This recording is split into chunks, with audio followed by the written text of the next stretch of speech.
I don't care how many papers you sign, you'll never be a real mother. That's what my mother said to me 2 nights before the adoption ceremony. Her voice didn't crack. Her words didn't tremble. They were clean, sharp, surgical. My name is Claire Bradshaw. I'm 38 years old, and I was about to become a mother, legally, emotionally, and in every way that counted. Except to the woman who raised me. She wasn't always like this. Or maybe she was, and I just didn't want to see it. My childhood wasn't a horror story. There were birthday cakes, spelling bee ribbons on the fridge, Christmas stockings with glittery names. But there was always an undercurrent, this constant need for perfection, for performance. My mom, Ellen, was the kind of woman who cleaned her house before the cleaning lady arrived. She sent out holiday cards in embossed envelopes and color-coded the family photo albums. If you weren't polished, you weren't worthy. I didn't fit into that world after I turned 30 and stayed single. When I began my adoption journey, she called it my latest phase. She'd say things like, "You'll change your mind when the right man comes along." But I'd stopped waiting for a man. I wanted to be a mother, on my own terms. And I had found him. Micah. A little boy with almond eyes, a laugh that rattled windows, and the tiniest dimple on his left cheek that only showed when he was about to get into mischief. I met him when he was just 3 days old, placed in my arms by a foster coordinator who warned me, "He's medically fragile and the parents may reclaim him." But they didn't.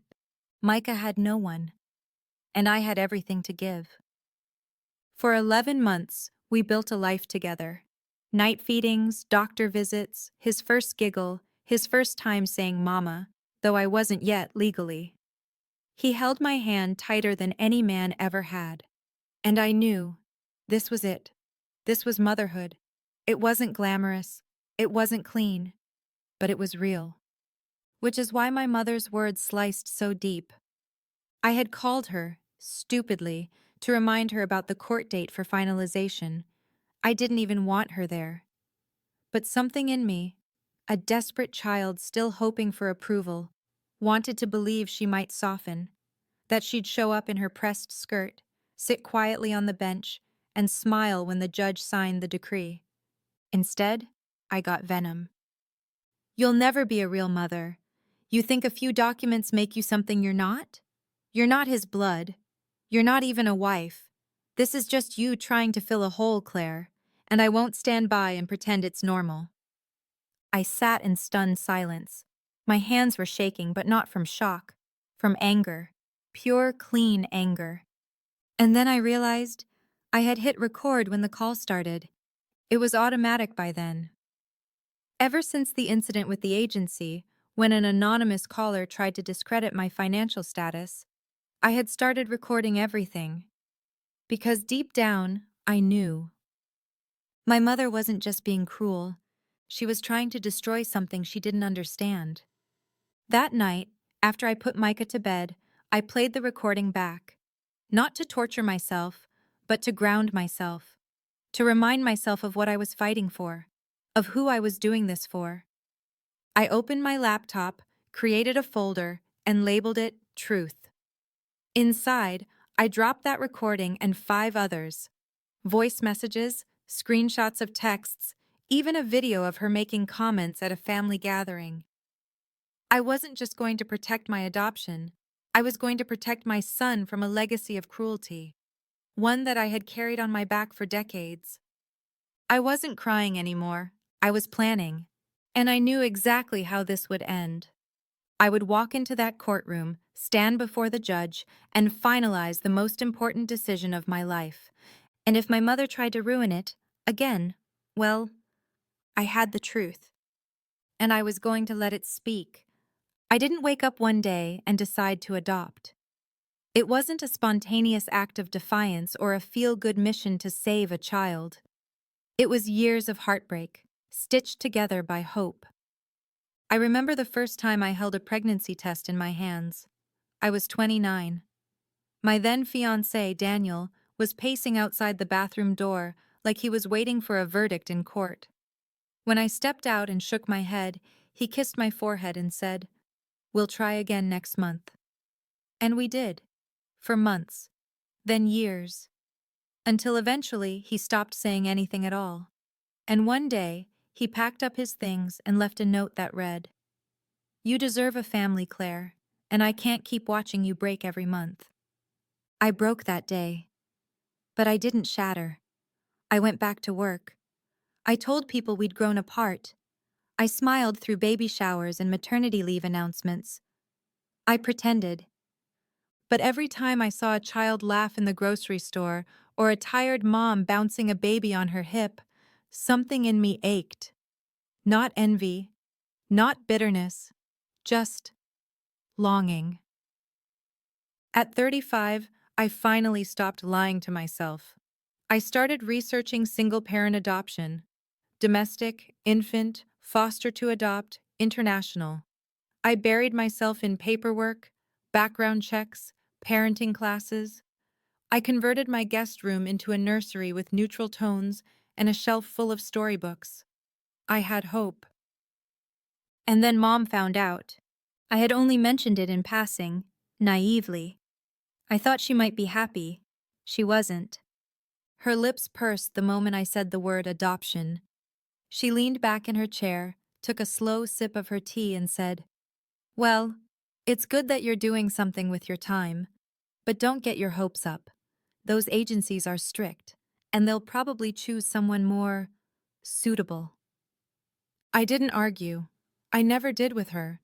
But I saw the doubt settle in her eyes, the same look she gave me when I got rejected from NYU, or when I said no to marrying James, the son of her best friend, because I wanted to focus on my career. Her love had always been conditional. Still, I pushed forward. I applied through a reputable agency in Denver. I attended every workshop. I got certified in infant CPR. I passed every home visit. And then, a call. "We have a baby boy in need of immediate foster placement. Would you be available to meet him this afternoon?" Micah was 3 days old when I held him for the first time. He was born prematurely, underweight, and had mild respiratory issues. But when the nurse placed him in my arms, his tiny hand curled around my pinky, and he let out the softest sound, as if he knew. That moment rewired me. I didn't care about biology. I didn't care about bloodlines. He was mine. The agency explained that his birth parents had tested positive for multiple substances and had left the hospital before signing any custody documents. A process would begin, first to terminate their rights, then to open him for adoption. It could take months, maybe longer. There were risks, but I didn't flinch. For the next 11 months, I became Micah's world.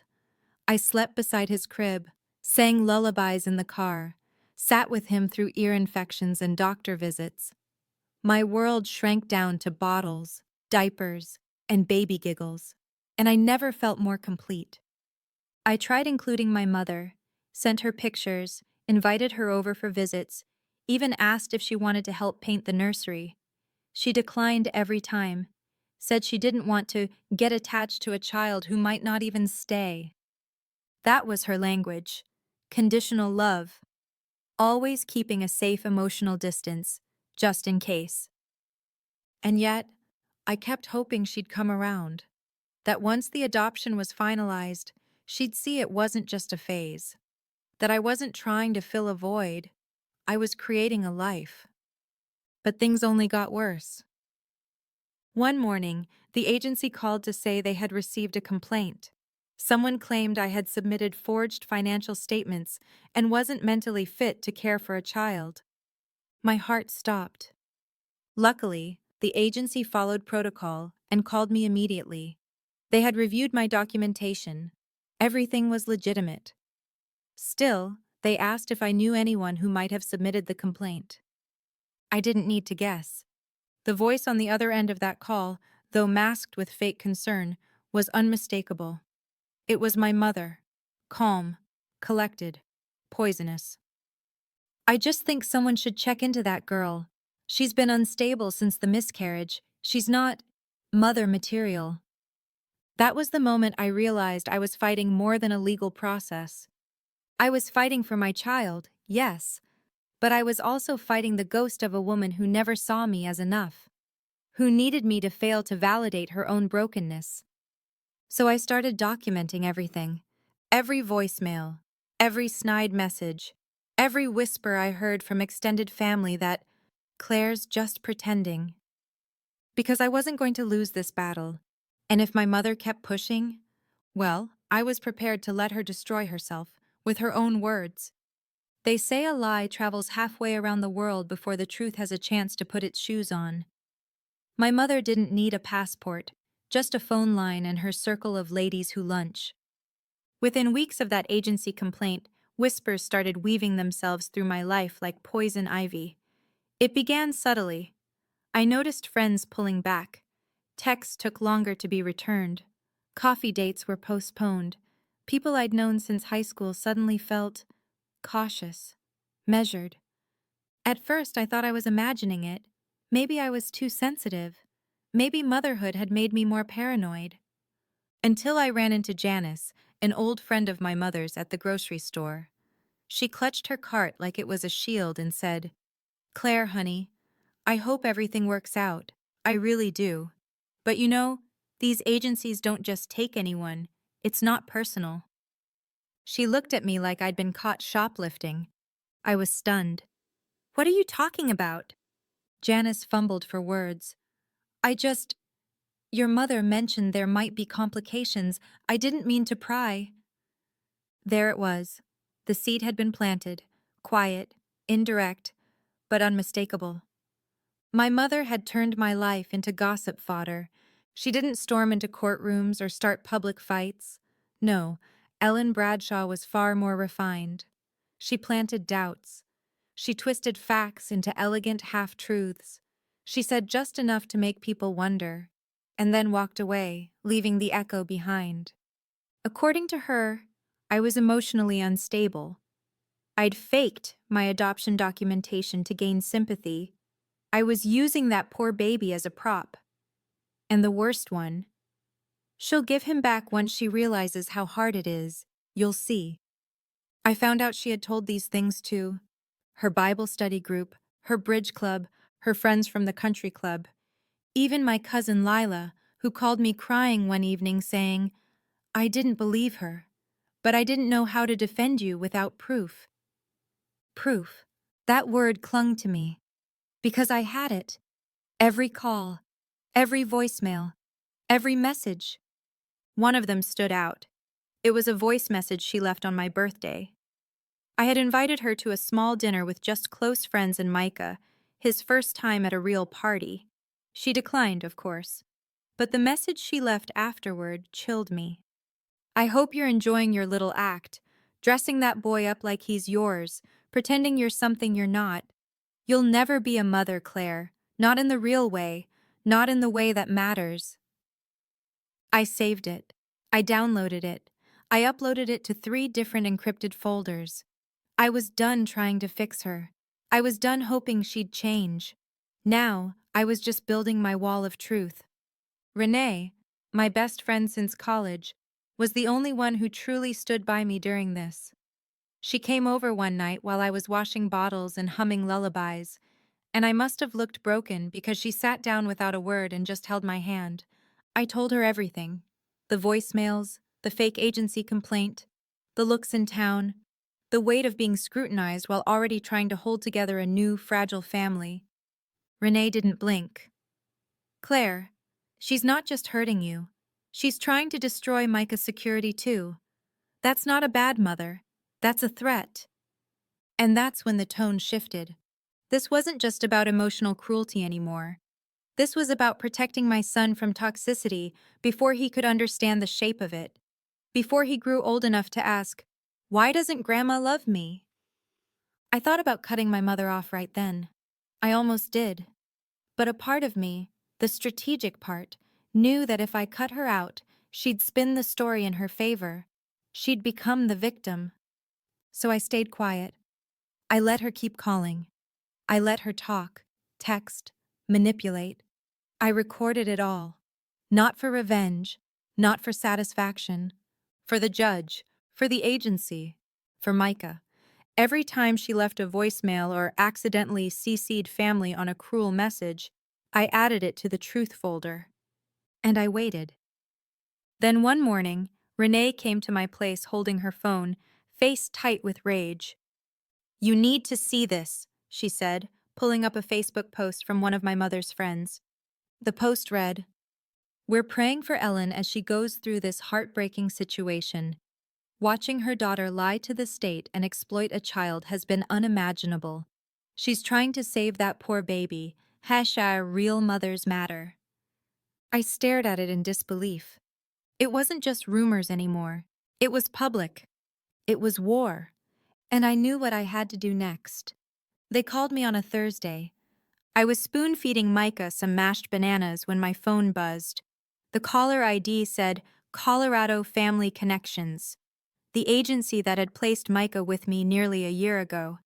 At first, I thought maybe it was paperwork, or a reminder about the final court date, but the voice on the other end was tight, too careful, not the usual friendly tone I was used to. "Claire? Hi, this is Angela. I'm calling because, well, we've received a second complaint." I froze. Bananas dropped from the spoon onto Micah's bib, but I didn't move. "A second complaint?" "Yes," Angela said slowly. "Anonymous again. They claim Micah's been neglected, that your home environment is emotionally volatile." My chest went cold. "You can't be serious." "I don't believe it for a second," Angela added quickly, her voice softening. "But agency protocol requires a surprise welfare check. I'll be over within the hour. It won't take long." I nodded, even though she couldn't see me. "I understand." When the call ended, I sat on the floor and stared at Micah. He giggled and smeared banana across his cheek like nothing in the world was wrong. But everything was wrong. I knew it was my mother. Again. Of course it was. The timing was no coincidence. We were just weeks away from the adoption finalization, and Ellen was ramping up her last-ditch efforts to sabotage it. This wasn't just emotional manipulation anymore. This was interference.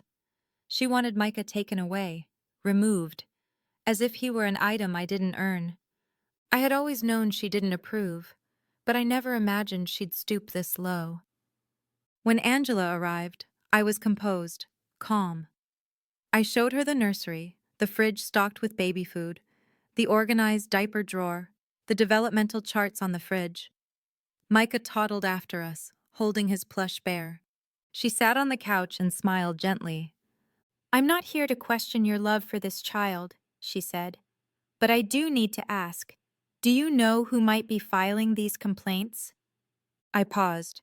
Then I pulled up the truth folder on my tablet and handed it to her. Angela listened to 3 recordings. One was the voicemail on my birthday.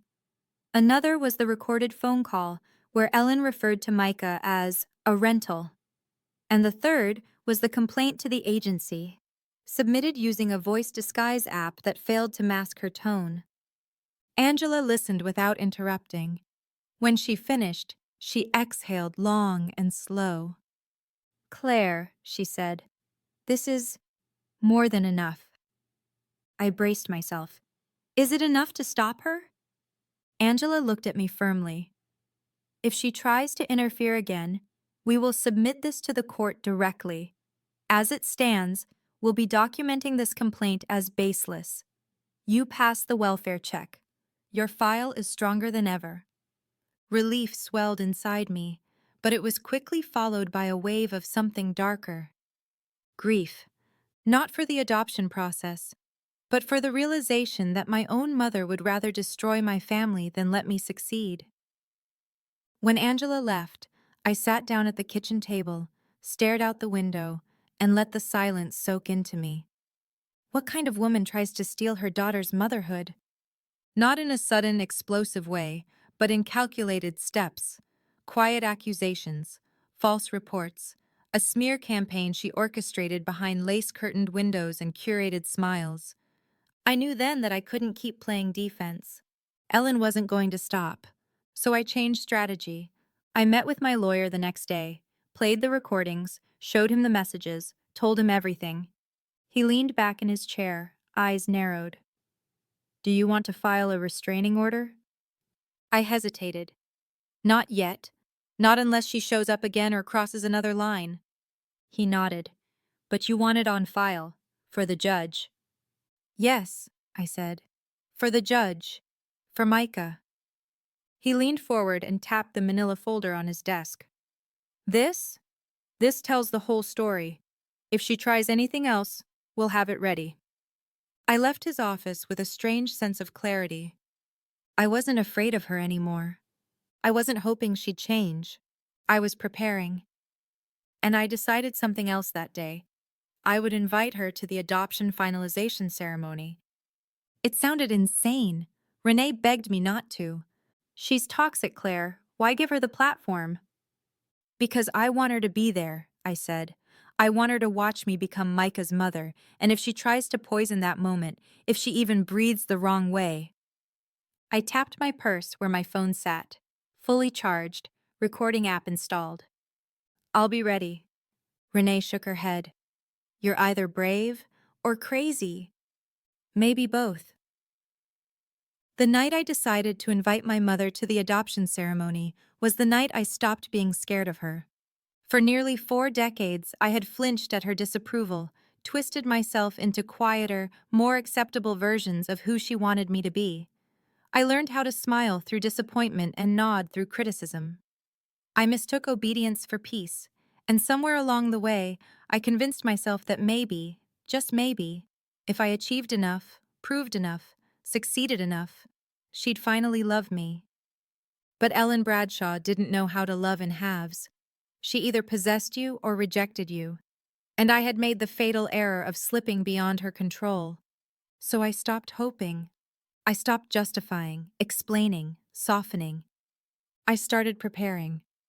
By the time we were 3 weeks out from the finalization hearing, I had everything in place. Emotionally, legally, digitally. The truth folder had grown. It now included 6 voicemails, 9 screenshots, 2 Facebook posts, and a covert recording of her speaking to a neighbor about how she was documenting Claire's unfitness for motherhood. The quote she used? "She doesn't have the backbone to raise a child. She'll cave the minute it gets hard." Funny, because I was still standing, still fighting, still loving. That week, I updated my home security cameras, one in the entryway, one in Micah's room, and one pointing at the front porch. It wasn't paranoia, it was strategy, just in case she decided to escalate. Renee called it my war room. "You're basically running a classified operation out of your living room," she said, flipping through my folders on the dining table while Micah napped. "Is it too much?" "No," she said without looking up. "It's finally just enough." I nodded. "I'm not looking for revenge. I need this moment to be clean. I need to become his mother without interference." Renee looked up then. "You already are." I smiled, but we both knew what I meant. That signature, on that piece of paper, meant protection, permanence, security. And my mother was the only remaining threat to that. So I sent the invitation, a simple email, formal, short. "You're invited to attend the final adoption hearing of Micah Alexander Bradshaw on Tuesday at 10 a.m. at the Denver County Family Courthouse, courtroom 6B. She didn't respond. Not with a call, not with a message, nothing. But I saw the read receipt, and I knew she'd show. She couldn't help herself. In the days that followed, I packed a small gift bag with Micah's outfit for the ceremony, a baby blue vest, matching pants, and tiny leather shoes that made me tear up just holding them. Renee offered to do my hair that morning, and I accepted. It wasn't about vanity. It was about walking into that courtroom ready, emotionally armored, and visually unshakable. One evening, I stayed up after Micah had gone to sleep and opened my old photo albums. I flipped past the pictures of my childhood, me in frilly dresses, me winning spelling bees, me at piano recitals with that empty, plastered smile. Page after page, my mother stood behind me, perfectly composed, always with one hand on my shoulder, as if she wanted to be seen as the architect of my success. Maybe that's what this was about. I wasn't a child she could mold anymore. I was a woman becoming something without her permission, a mother without a man, a family without her name attached, and that threatened her more than anything else. That night, I sat down and wrote a letter, not to send, just to release it from my chest. Mom, you taught me how to fold napkins into swans and how to make sugar cookies without burning the edges. You taught me posture and presence and how to write thank you notes. But you didn't teach me love, or empathy, or grace. Those I had to find on my own. Micah will know them first. Not as lessons, but as air. As the default. Because I refuse to hand down this coldness like an heirloom. You said I'd never be a real mother. But I am. Every time he cries and I answer. Every time he laughs and I laugh back. Every time I choose him. Over pride, over convenience, over you. That's what real mothers do. I folded the letter and tucked it into the back of the album. And then, I burned a copy of the recordings onto a flash drive. I wasn't planning to use them. But I wasn't going to let her hijack my moment. And if she dared to try, if she even hinted at sabotage during that ceremony, then I would let the judge hear everything. Not out of spite, but out of justice. For Micah, for me. The invitation came in the mail, which was odd. My mother usually sent emails, or worse, had her assistant make calls on her behalf. But this time, she had chosen heavy cardstock, embossed letters, gold trim. Family dinner in celebration of Claire's journey. Saturday, 6:00 p.m., the Bradshaw residence. At first, I thought it was a mistake. A different Claire, a different family. But no, it was directed to me, addressed in her perfect handwriting. And beneath the cursive was a handwritten note. Let's move forward with grace. Mom. Renee laughed when I showed it to her. Grace? She said, nearly spitting out her coffee. She's planning something. That woman doesn't host dinner. She plots it. She invited extended family, I said quietly. People I haven't seen since my engagement fell apart. They all believed her version of me, the broken, bitter daughter who can't keep a man or her emotions in check. Renee's face softened. You don't have to go, Claire. I know, I said, but I'm going. Because a part of me wanted to see her face, wanted to look her in the eye before the courtroom sealed the door between us for good, wanted her to realize that no amount of backhanded cruelty would shake what I had built. Still, I didn't walk into that house unprepared. I charged my phone, set it to record with a quick tap in my purse, and made sure it was angled toward the room, just in case. Just in case the invitation wasn't really about celebration. It wasn't. The moment I walked in, I felt it. The tight air, the fake smiles, the way eyes scanned me from head to toe like I was wearing something inappropriate just by existing. The living room had been redecorated since I was a teenager. Sleek new furniture, expensive art prints, but the tension was exactly the same. My cousin Lila hugged me cautiously. My uncle made a toast before dinner that mentioned difficult decisions and hope for healing. The message was clear. I was the difficult one, the shame they were trying to absorb. And then, halfway through the meal, she did it. My mother clinked her glass and stood.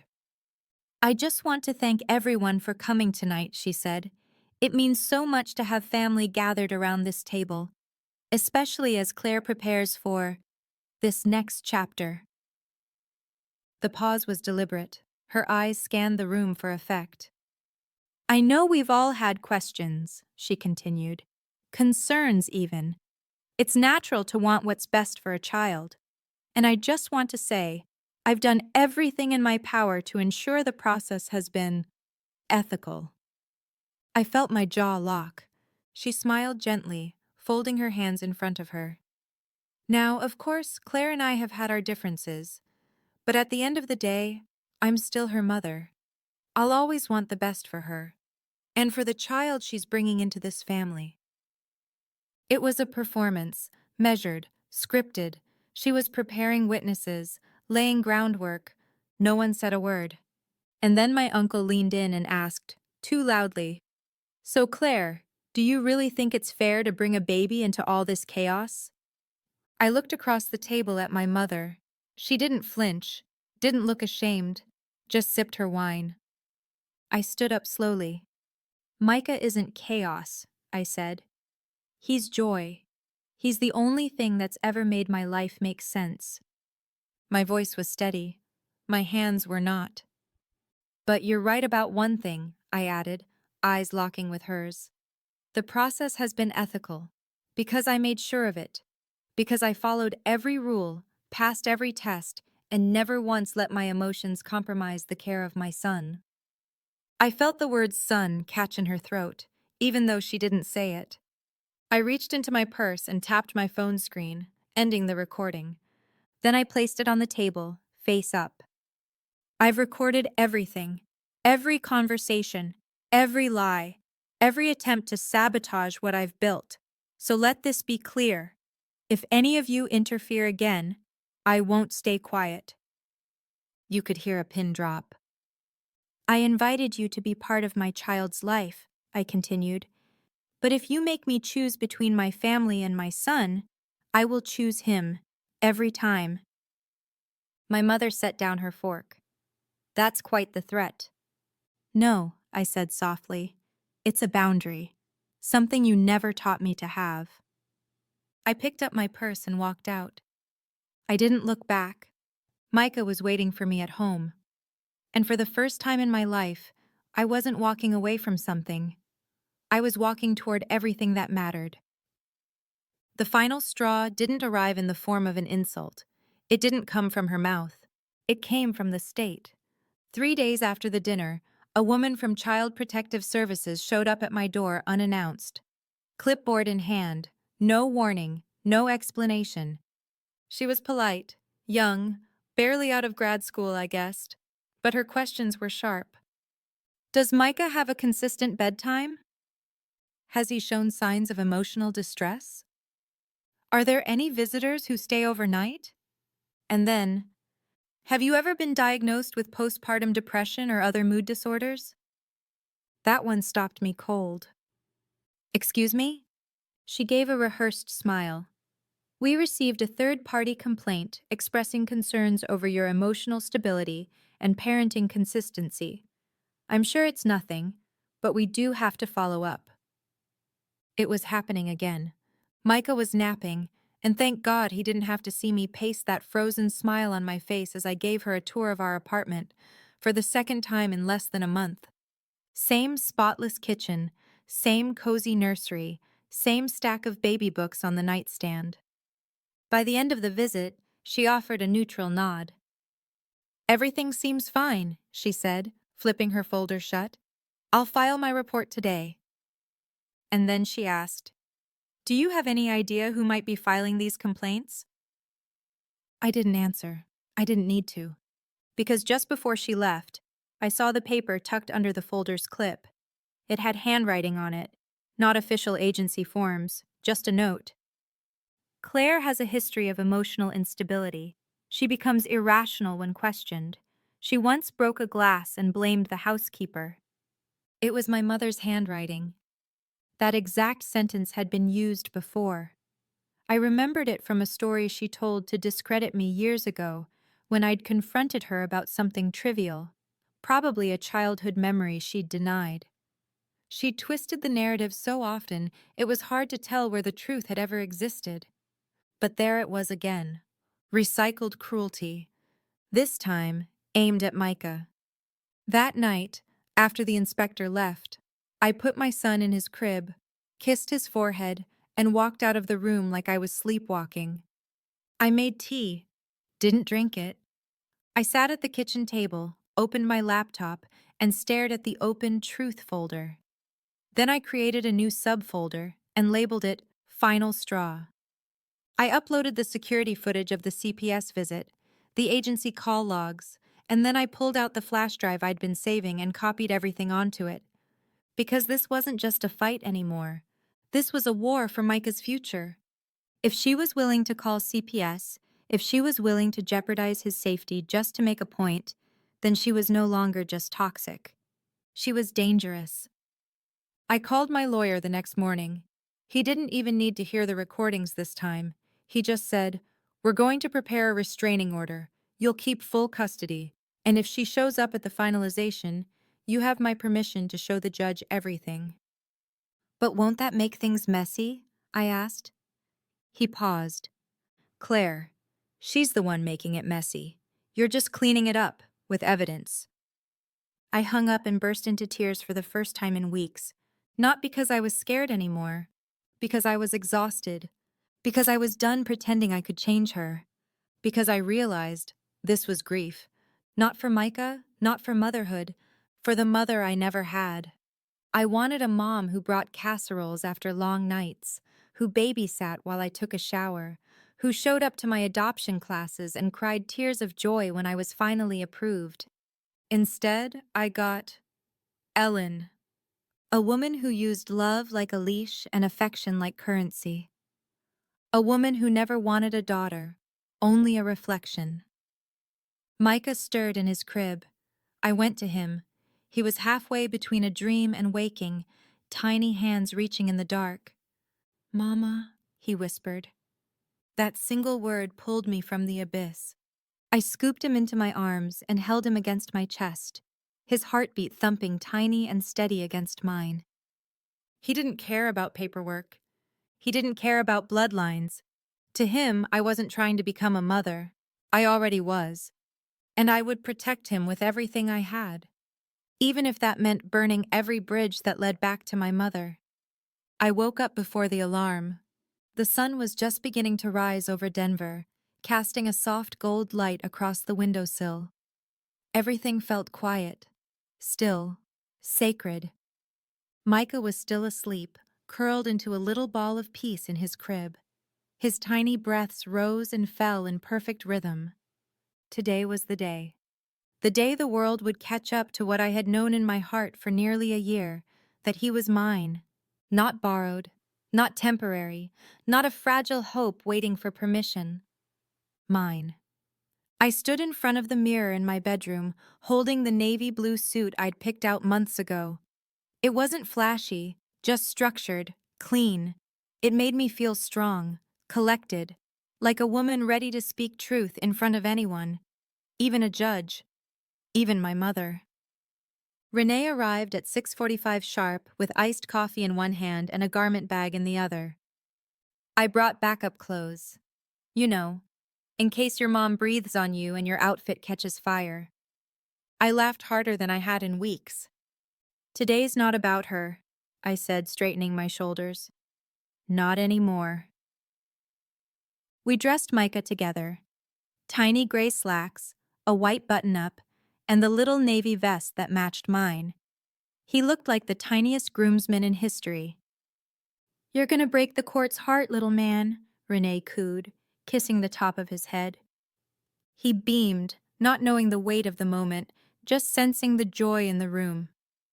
By 8:30, we were in the car headed to the Denver County Family Courthouse.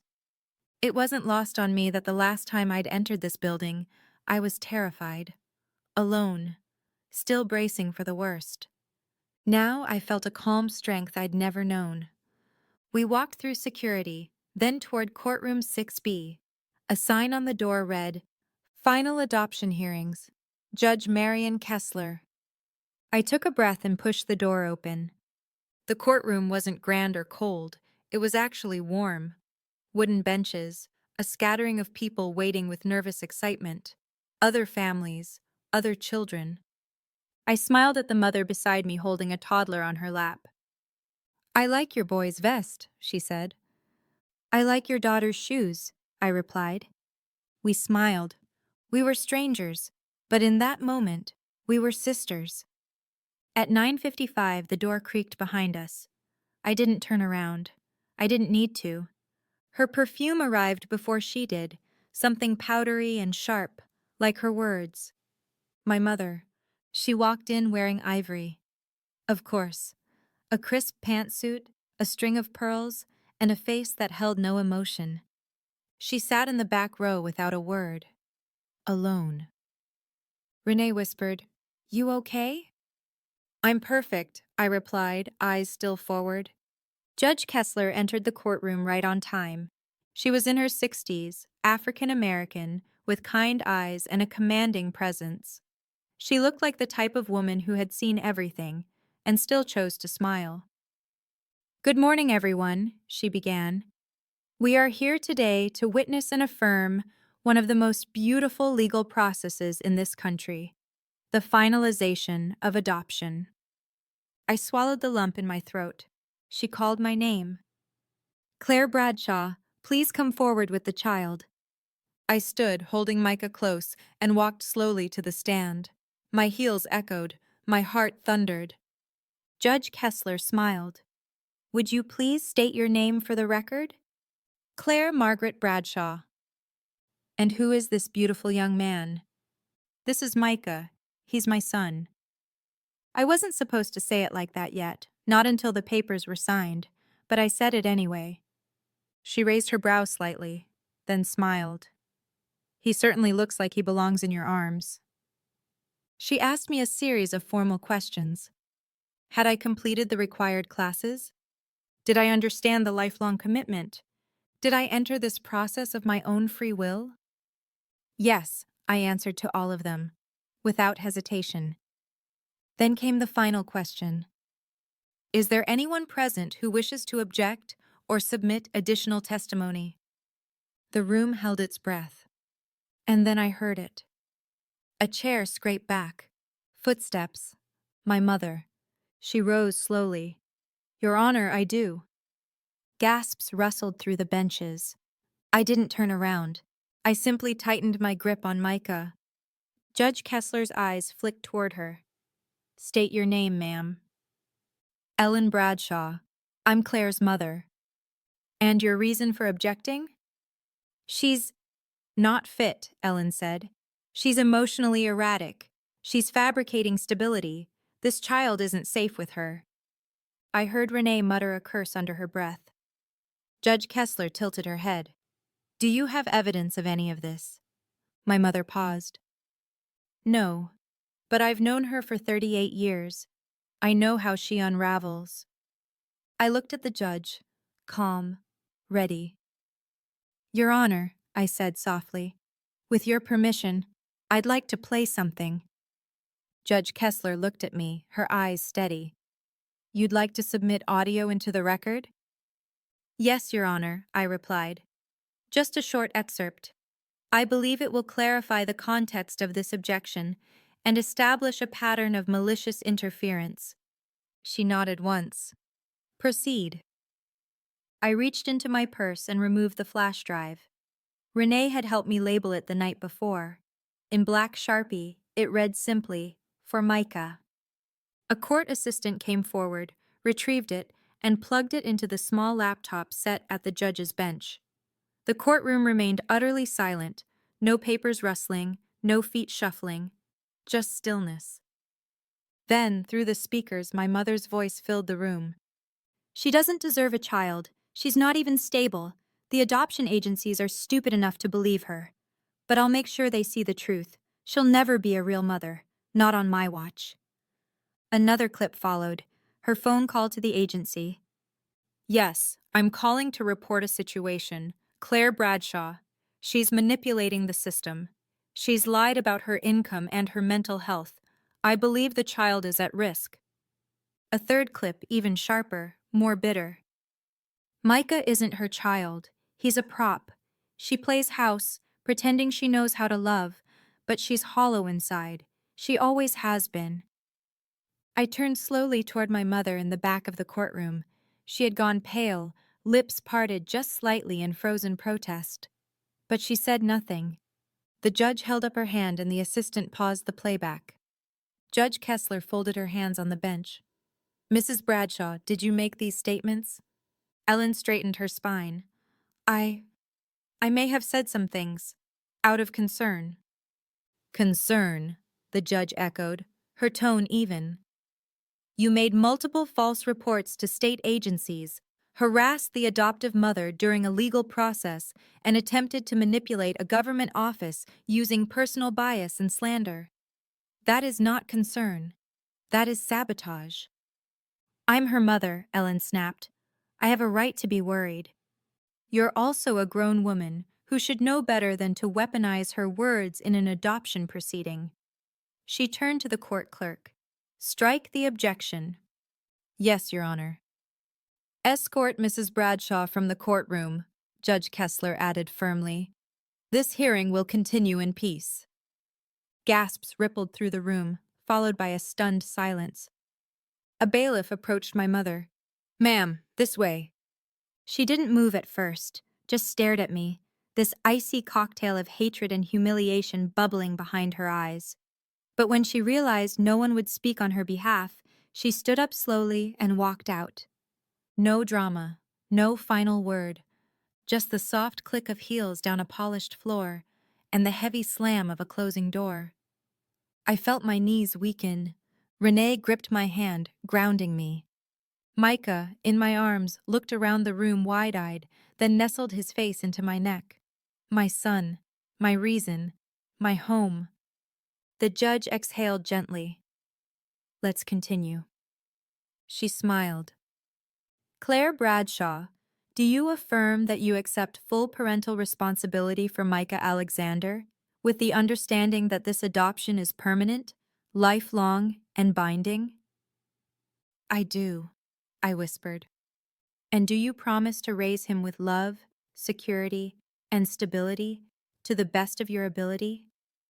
I do. And will you sign the formal adoption decree today as both acknowledgement and commitment? Yes, I said, with all my heart. The judge turned her attention to the clerk, who handed her a thick document. I've reviewed the entirety of this case, she said, pen poised. And I can think of no better home for this child than the one he already has. Then, with one graceful stroke of her pen, she signed. Congratulations, Claire. As of today, Micah Alexander is your legal son, permanently and irrevocably. The courtroom erupted in soft applause. The other families beamed. Even the court reporter wiped a tear. I hugged Micah so tightly he squealed, his tiny hands patting my face. Renee threw her arms around us both. You did it, she whispered. You did it. No, I said quietly, looking down at Micah. We did. Judge Kessler leaned slightly over the bench. You know, Ms. Bradshaw, there's something special about the way he looks at you. Like he knew all along. He did, I said. And I believed that, because even when I doubted myself, he never did. Not once. Not when I stumbled, cried, fought, or feared. Micah had chosen me. And now, so had the law. I left the courtroom with my head held high, a signed decree in my bag, and a future I had built with every ounce of love I had in me. And as for my mother, she could keep her silence, her shame, her empty traditions. I was too busy being something she never learned how to be. A mother. A real one. The applause in the courtroom faded slowly, but the warmth of it stayed with me like sunlight through a window. It was quiet affirmation, strangers recognizing something that had always been true, that Micah was mine and I was his. Judge Kessler stood and walked down from the bench. She didn't have to, but she did. She came directly to me, looked me in the eye, and said, It takes a brave woman to become a mother, but it takes a fierce one to protect that title. I blinked hard, holding back tears. You've done everything right, she added. Don't ever let anyone rewrite your story. She extended her hand, but I hugged her instead. She didn't flinch, just smiled, patted my back, and returned to her bench. Micah was squirming in my arms, more interested in the buttons on my blazer than the moment's gravity. I kissed the top of his head, letting the smell of baby powder and innocence root me in the moment. The court clerk handed me the finalized adoption certificate, sealed and stamped. The weight of it was symbolic, but real. For almost a year, I had lived in the limbo of temporary motherhood, foster care, evaluations, hearings. I had spent months terrified that one piece of paperwork, one glitch, one misunderstanding might undo the world I'd built with Micah. And now, it was done. Permanent. Binding. Ours. Renee was sobbing openly now. She wiped her eyes with the sleeve of her blazer and pulled out her phone. "I'm taking 100 pictures. Prepare yourself." I laughed, still clutching the certificate in one hand and Micah in the other. We posed in front of the judge's bench, then the seal of the court, and finally in the hallway beneath the carved words, "In the best interest of the child." It felt like the universe finally agreed with what my heart had screamed from day one. In the lobby, we were greeted by two other families who had just finalized as well. One couple had adopted siblings, another a teenage boy. We didn't know each other's names, but we exchanged nods, the sacred, unspoken bond of people who had fought through hell for the right to love. Outside the courthouse, the morning was crisp and clear. Renee handed Micah a small bouquet of baby's breath and daisies wrapped in tissue paper. "For the strongest boy I know," she said. He immediately tried to eat them. I couldn't stop smiling. We sat on the courthouse steps, just breathing it all in. Cars passed, people walked by with coffee cups and briefcases, unaware that today, on these steps, a mother had been born. "I never thought I'd get here," I whispered. Renee looped her arm through mine. "You didn't just get here, Claire. You claimed it. You fought for it. You earned every second of it." She was right. And yet, part of me still felt the shadow of my mother's presence, her perfume, her disapproval, the chill she brought into every room. But when I looked down at Micah, who was babbling happily, legs swinging from my lap, that shadow faded like fog under the sun. Ellen Bradshaw had been escorted out of that courtroom, but really, I had been walking away from her long before that. And I had no plans to turn back. Back at home, I taped the adoption certificate on the inside of Micah's baby book. I saved the original in a lockbox, but the copy went right next to his first footprint and the picture of us from our first week together. It was a record of something far deeper than legality. It was proof that love had won. That night, I tucked Micah into bed and read him "Guess How Much I Love You" for the 1,000th time. He fell asleep halfway through, his tiny fist gripping the edge of my sleeve. I sat there for a while, longer than usual, just watching him. No more inspectors. No more voicemails. No more waiting for the other shoe to drop. Just us. Later, when I climbed into bed, I stared at the ceiling and replayed every moment from the courtroom. I thought about the moment the judge signed the decree, about my mother's face as she was escorted out, about the applause, about the quiet after. And I realized something. This wasn't the end. This was the beginning. A new chapter. One where I didn't ask for permission to feel worthy. One where Micah would grow up knowing unconditional love, not the kind that came with rules or shame or silence. He would know safety, joy, belonging, and I would know peace. Not because things were perfect, but because I had survived every attempt to make me believe I wasn't enough, and still stood tall. Micah didn't need a mother who had it all figured out. He needed one who never gave up, and that's exactly what he got. In the days that followed the hearing, it felt like the world finally stopped spinning just fast enough for me to breathe. There were no more unexpected visits from caseworkers, no cryptic phone calls, no court documents hovering like storm clouds. It was just me, Micah, and the beautiful stillness of normal life. We started building routines that didn't feel temporary anymore. Saturday mornings at the farmer's market, bath time lullabies, Sunday strolls in the park. Micah started babbling more, pointing at dogs, birds, buses. He called them all Dada, which made me laugh and tear up at the same time. I'd correct him gently. That's a duck, baby. Duck. Every night, I'd tuck him in with the same words whispered into his soft curls. You're safe. You're home. I'm your mama forever. And every morning, I'd wake up still in disbelief that the war was over. But the ripple effects were only beginning. My mother never called after the hearing. No letter, no apology, just silence. It was the quietest cruelty of all. You would think that after being publicly humiliated in court, she'd retreat, regroup, maybe even lash out again. But she didn't. She vanished.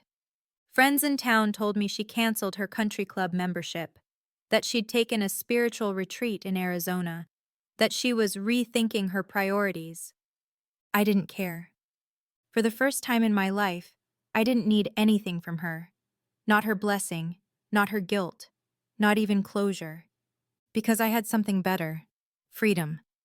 I did receive one thing, though. 2 weeks after the hearing, a manila envelope arrived at my door. No return address, just my name. Inside was a single sheet of paper.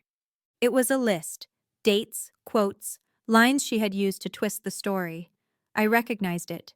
It was her handwriting. Neat, tidy, deliberate. At the bottom, one line stood out. I still don't understand your kind of love, but I see that it's real. There was no signature. I folded the page and tucked it into the back of Micah's baby book. Not because it meant forgiveness, but because it meant she saw the truth. At least once. And that was enough. Renee stayed my rock through all of it. She threw me and Micah a small celebration at her place. Just a few close friends, a cake that said officially Mom, and a banner Micah tried to pull down repeatedly. Do you regret letting her come to the hearing? Renee asked me, handing me a glass of cider as we watched Micah crawl between everyone's legs. I paused. No, I said finally. She showed everyone who she really is. I didn't have to say a word. And you showed them who you are, she added. A damn good mother. That night, after everyone left, I looked at Micah asleep in his carrier and whispered, You don't know this yet, baby, but you saved me. Because he did. He made me fight for things I'd let slide for years: boundaries, truth, peace. He made me see that being strong doesn't mean staying silent. That being a mother isn't about perfection. It's about protection, presence, persistence. I didn't just become his mother in that courtroom. He made me become me. The months rolled on. Micah started walking, then running. He started saying actual words, not just babble. He could recognize my face in photos, point and shout, Mama! We traveled that summer, just the two of us.